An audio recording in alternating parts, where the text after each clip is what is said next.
মামাই 10,000 টকাকৈ মাইকী মানুহসকলক দিলে, কিছুমানৰ সোমালে কিছুমানৰ নোসোমালে।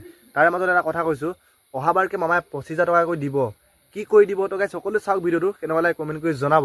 অহাবাৰ 25,000 টকা দিবৰ কাৰণে আপোনালোক চব আকৌ আহিব, হ'ব? 25,000 টকা দিবলৈ মানে নিবলৈ চবেই সকলো আহিব। আপুনি পইচাটো কেনেকৈ দিব? দেশটো বিক্ৰী কৰি দিবনে নে অসমখন বিক্ৰী কৰি দিব কওকচোন? যেনেকৈ 10,000 টকাকৈ দিলে, কিছুমানৰ সোমালে কিছুমানৰ নোসোমালে। তাৰে মাজত আকৌ আপুনি কি এলাউ কৰিছে, অহাবাৰকৈ আপুনি জিকিলেহে দিব 25,000, নিজিকিলে ক'ৰপৰা দিব? জিকিলেতো মানে আপুনি 25,000 টকা দিলেই যেনিবা। 25,000 টকাৰ কাৰণে আপুনি 3 বছৰ যোৱাব, তাৰপিছত আকৌ কি বুলি ক'ব ইলেকশ্যন টাইমত, অহা বছৰকৈ আকৌ 50,000 টকা দিম, আকৌ ইলেকশ্যন দি মোক জিকাই দিয়ক, সেইটোৱে মানে হ'ব। 15 ফেব্ৰুৱাৰীৰ আগতে চবেই পাব, কোনেও চিন্তা কৰিব নালাগে। মই নিজে গৈ সকলোকে চেক দি আছো আৰু চেক দি থাকিম। 10,000 টকা দিছে আপুনি, 3 বছৰ দিন দৌৰাই, আকৌ কি বুলি কৈছে 15 তাৰিখে ফেব্ৰুৱাৰী আকৌ দিব পইচা। কি অসমখন বিক্ৰী কৰি দিব নেকি? আপুনি চবকে চেক দিছে, কিবা নাই দিয়া। ইলেকশ্যন টাইমত আপুনি 25,000 কি 1 লাখ টকাকৈ দি দিয়ক চবক, তেতিয়া আপোনালোকৰ ভাল হ'ব।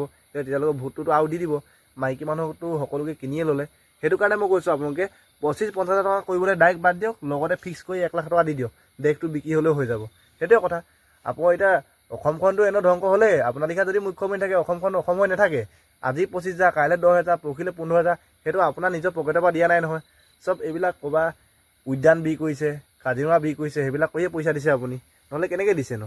সেইটো কাৰণে আপুনি ৰোষ্ট মাৰিছে, আমুক কৈছে, আজি কাজিয়া লাগিব হিন্দুৰ লগত, কাইলৈ কাজিয়া লাগিব মুছলিমৰ লগত, সেইবিলাক কৰক আপুনি।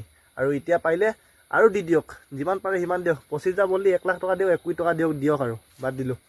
আৰু ইলেকশ্যন টাইমতো আহি আছে এতিয়া, আপুনি এনেও এবছৰ ভোট চুৰ কৰি পিনে জিকিব, ইভাগে আপুনি জিকিব নোৱাৰে।